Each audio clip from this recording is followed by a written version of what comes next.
નમસ્કાર સાથે મિત્રો, મારું નામ છે ધીરેન્દ્રસિંહ સોલંકી. અત્યારે વીરપુર તાલુકામાં આવેલું દોતિયા ગામ, જે 8 વર્ષનું બાળક, જે આપ જોઈ શકો છો, આ બાળકની જમણી આંખ છે એ ફેલ થઈ ગઈ છે.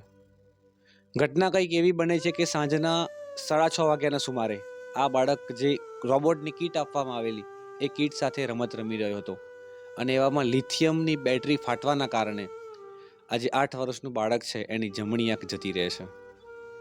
ડૉક્ટરને બતાવવામાં આવે છે. ડૉક્ટર એવું જણાવે છે કે 60માંથી 50 પડદા ફેલ થઈ ગયા છે, માત્ર 10 પડદા બચ્યા છે.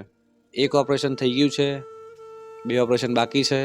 હવે જોવાનું અહીં એ છે કે આ બાળકની જે આંખ જતી રહી છે એ પાછી આવે છે કે નહીં. વિજેન્દ્ર હવે મિત્ર, એ દિવસે તમે શું કરતા હતા અને કઈ રીતે બેટરી ફાટી? મોટર ફેરવતો. હવે તમે જેવી મોટરની સ્વિચ ચાલુ કરી તો એના પરથી બેટરી ફાટી ગઈ. હા, હવે બેટરી જ્યારે ફાટી, તમને કઈ કઈ જગ્યાએ વાગ્યું? તમને કઈ કઈ જગ્યાની અસર થયેલી? પેટકાનું થઈ ગયું. આંખ એવા જોઈએ. મિત્રો, બેટરી ફાટવાના કારણે આ જે બાળક છે, આ બાળકને આંખ ઉપર વાગ્યું છે, પીઠ ઉપર વાગ્યું છે અને સાથળ પર વાગ્યું છે.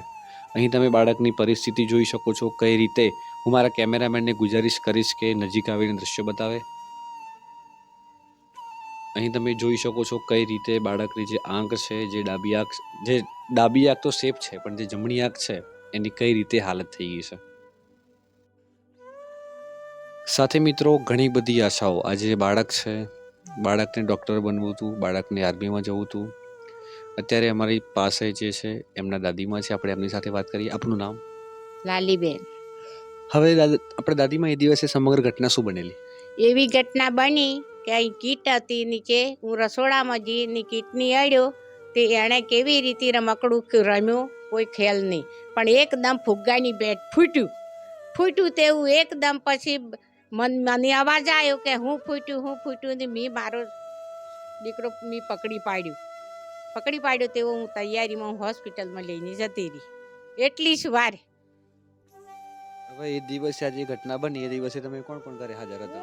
હું પોતે, મેં મારો સોરોની બે છે, આ નાનો બાબુની બે, એના પપ્પા હતા પણ એ પાછળ હતા.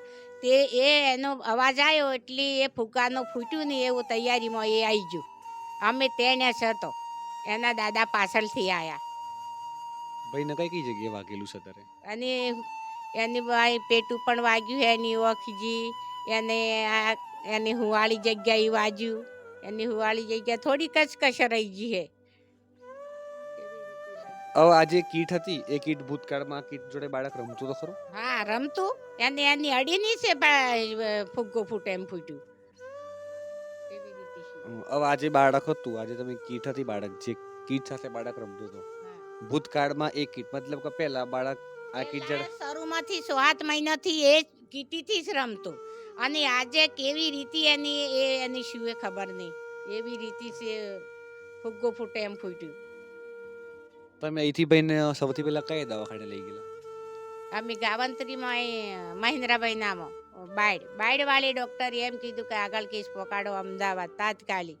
એ બી તાત્કાલિક લઈ ગયો અમદાવાદ. એ જો પંખો જોઈન્ટ કરીને મને બતાવે કે લે બા તને હું પંખો નાખું, તને પવન આવે હે, એવી રીતે મને જોઈન્ટ કરીને મને બતાવતો હતો. મિત્રો, નાનું બાળક છે, બાળકને કોઈ ખ્યાલ નથી કે લિથિયમ શું આવે છે, એ ફાટવાના કારણે શું થાય છે, એની શું અસર થઈ શકે છે. આમાં ક્યાંક ને ક્યાંક આ બાળકથી જાણતા અજાણતા જે બેટરી ફાટી છે, એ બેટરી ફાટવાના કારણે આ બાળકની આંખ જતી રહી છે. હું આપ તમામ વાલીઓને કહું છું કે આપણા બાળકની સાર સંભાળ રાખો. આપણું બાળક જ્યારે ઘરે આવે છે, ઘરે આવીને કઈ વસ્તુ સાથે રમી રહ્યું છે, કેટલું જોખમદાયક છે, એનાથી શું થઈ શકે છે, શું ના થઈ શકે છે, આ તમામ નાની નાની બાબત આપણા બાળકને સમજાવો. કેમ કે કદાચ એકવાર એના માટે હાથ પગ તૂટી જાય ને તો એ ચાલી જાય, પણ જ્યારે એક બાળકની આંખ જતી રહે છે તો એ પરિસ્થિતિ માત્ર એના મા બાપ સમજી શકે છે. હવે આ જે બાળક હતું, એ બાળકના ભવિષ્યને લઈને આપણા શું સપના હતા? બહુ સપના હતા. મારો છોરો ભણાવું તો મારો આગળ વધે. એવા સપનામાં તો મેં ઇંગ્લિશ મીડિયમમાં મેલ્યો કે મારો છોરો સારું આગળ લાઈનમાં જશે એવી રીતે. મિત્રો, આપણા મા બાપ આપણને જે પણ કહેતા હોય છે સાચું કહેતા હોય છે. ઘરની પરિસ્થિતિ ભલે ખરાબ હોય, એ ભલે પોતે ખેતરમાં દાડીએ જતા હોય કે પછી મજૂરી કરતા હોય, પણ પોતાનું બાળક છે એ શ્રેષ્ઠ બને. પોતે ભલે ઇંગ્લિશ નથી ભણ્યું, પણ પોતાનું બાળક ઇંગ્લિશ ભણે એવા સપના સાથે બાળકને શાળાએ મોકલતા હોય છે. અને જ્યારે આવી બેદરકારી થતી હોય છે તો જે આ બાળકના માતા પિતા છે એમને ભરોસો ઉઠી જતો હોય છે. બાળક હજુ શિક્ષણમાં પહેલું કદમ ભરેલું, સફળતા હજુ મળી નથી, સફળતાને આરે હતું અને આવી પરિસ્થિતિ સર્જાઈ છે. મારું સિંહ જીવનનું જીવેતા લગન પૂરું કરી. મારે કશું જ એની એક વખતનો ધણી થઈ ગયો. અત્યારે એની ગાડી ના હકાય, એની નોકરી ના મળે તો એ જે હું કામ કરી શકે. એનું જીવનનું એ પૂરું કરી મારા છોરા. અમને બીજા કોઈ ભાઈ બહેન છે? ના, કોઈ ના મળે. એને બૂન ના મળે, એને બીજો ભાઈ ના મળે, એની મમ્મીની કોઈ આશા નથી. ડૉક્ટર જ પોતે ના પાડી એની. ડૉક્ટર જ પોતે ના પાડ્યું, કહેવાની કોઈ ગેરંટી નહીં, કે દિવસે જાય એવું. તો પછી આ એકલો ભાઈ પડી જાય તો અનુકૂળ કાકા મારે તો દેરાણો જેઠાણો હોય તે મને કમાડું ગાડું મેળીને જતી રહી તો મારું ઘર મારા દેવરે સંભાળ્યું, પણ મને કોઈ નથી. એવી પરિસ્થિતિ આવે તો મારા છોરાનું કોણ જોવે? જીવનનું જોવાનું હે. આમની મમ્મીને શું પ્રોબ્લેમ થયેલો છે? કિડનીની બીમારી હે. એની કિડનીની બીમારી હે. સર્જન ડૉક્ટર એની ના પાડેલું હે કે કોઈ બૈલા તારા માટે કોઈ દવા બાકી રાખી નથી, કોઈ આશા નહીં, જીવે તાર સુધી પાલાવાની. પછી ભગવાન એવું બતાવેલું હે. તો મારે સોરા ઉપર જ જીવારો હતો. મારે કોઈ નથી બીજું આગળ પાછળ. મિત્રો, ખાલી વિચાર તો કરો, ઘરમાં બધું બરાબર હોય છે, પણ જ્યારે એક મમ્મીની પરિસ્થિતિ ખરાબ છે, મમ્મીની કિડનીઓ ફેલ થઈ ગઈ છે, બાળક સાથે આ પરિસ્થિતિ થઈ છે, તો આ ઘરનાનો આધાર કોણ? વધાર કોઈ નથી મારો, વધાર જ નથી મારે. આશ વધાર ગોવાળ કો કે સોરો કો મારો આશ, બીજો આના પાછળ મારો કોઈ વધારે નથી. મને પાણીનો કળશો જ આભાર હતો ખરું એવી રીતિ હે. તો પછી મારે શું વધાર? મિત્રો, આજે પરિસ્થિતિ જોઈ આના પરથી એવું ક્યાંક ને ક્યાંક એવું કહી શકાય કે જન્મ ભલે આ બાળકને માતા પિતા આપ્યો છે, પણ બાળકને પાલવનાર આજે દાદીમાં છે. એમનું દુઃખ તમે સમજી શકો છો, કઈ રીતે એક નાનું બાળક મોટું થાય છે. આપણે જ્યારે એક નાનો છોડ વાવતા હોઈએ છીએ ને, આપણે એને મોટો કરતા કરતા ખબર પડી જતી હોય છે.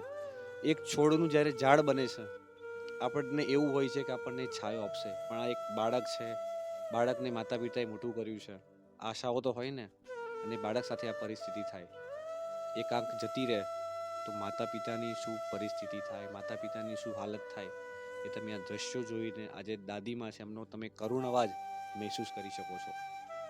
હું આ ફરી એક વખત તમામ વાલી મિત્રોને કહું છું, આપના બાળકને સાચવો, આપના બાળકને નોલેજ શું કહેવાય, ટેકનોલોજી શું છે એ સમજાવો, પણ ટેકનોલોજીમાં એટલા બધા અંદર ન ઘૂસી જાઓ કે ટેકનોલોજીના કારણે તમારું બાળક બરબાદ થઈ જાય. આપણને અવનવી માહિતી, આપણને વિજ્ઞાનનું નોલેજ હોવું જરૂરી છે, પણ નોલેજ એવું ન હોવું જોઈએ જેનાથી બાળક છે એ બાળકની પરિસ્થિતિ ખરાબ થઈ જાય.